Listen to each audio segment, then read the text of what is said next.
Bonjour, ravi de vous retrouver.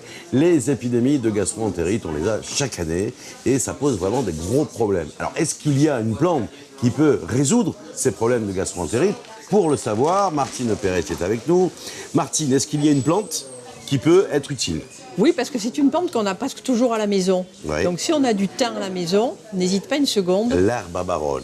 L'arbre à baronne, En plus, elle a un beau notre nom. thym corse. C'est vrai, hein? Oui, bien sûr. Alors, il y en a différents. Il y en a énormément. Il y a plusieurs chémotypes de thym, c'est ce qu'on dit. Il y a le thym à thymol, c'est le fameux thym de Provence que l'on Ouais. trouve qui sent très fort, qui n'a rien à voir avec l'odeur agréable de l'arbre à baronne. Celui-là, c'est Ça, c'est le thym citron, le thym à linalol, Ah, différent, hein? complètement différent. L'arbre à baronne aussi, qui peut avoir de temps en temps odeur citronnée ou odeur mentholée, suivant Ouais. le lieu où on le ramasse. Et puis l'arbre à baronne est rampant. Il est complètement différent et il est surtout, je vais faire du chauvinisme, beaucoup plus agréable à boire. Parce qu'en même temps, il a des propriétés digestives. Ah, donc d'accord. si on a mal à l'estomac, même pour les enfants. En tisane, donc. En tisane, bien sûr.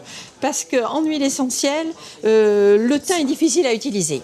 Alors, Oh, c'est Jean-Pierre, violent. celui-ci, c'est du thym à thymol. Donc, thymol, c'est ce qui est utilisé comme principe actif en propriété bactéricide, antimicrobienne, antifongique. Donc, on le retrouve ouais, dans d'accord. beaucoup de spécialités, en dentisterie, en médecine. Le Ah, ça thymol ressort, a ouais. utilisé pendant longtemps. Ouais, ouais, Mais il est difficile à manipuler parce Ouais. qu'il peut être très irritant. Donc, on ne l'utilise jamais pour les enfants. C'est pour ça que je D'accord. conseille toujours en tisane.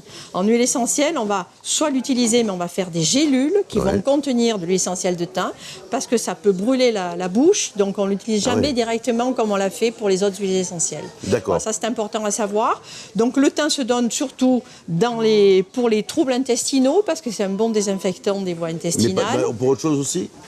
On va le donner aussi quand il y a écoulement nasal, quand on a une rhinite. Et à ce moment-là, on prend 2 tasses de thym par jour et on arrive à bien stopper l'écoulement nasal. Ça peut se donner aussi en cas de toux. Mais là, ça va être un cousin du thym, l'arbre à baronne notamment, et le serpolet. Le serpolet, c'est un thym sauvage des Hautes-Alpes qui se donne également en cas de coqueluche, de tout Et là, il n'y a pas de contre-indication. Non, en Martine. tisane, il n'y a aucun problème. Évidemment, il y a toujours une posologie à respecter pour les enfants, c'est-à-dire qu'on va nous indiquer la posologie, ça va être Bien une sûr. cuillère à café pour une tasse, alors que pour un adulte, ça sera une cuillère à soupe pour une tasse. On fait infuser 10 minutes et on sucre bien sûr avec du miel, c'est quand même plus adoucissant pour la gorge. Sucré avec du miel de printemps, du miel d'arbousier, du miel de châtaignier. Ça, c'est vous Châtaignier. qui voyez, quoi. hein.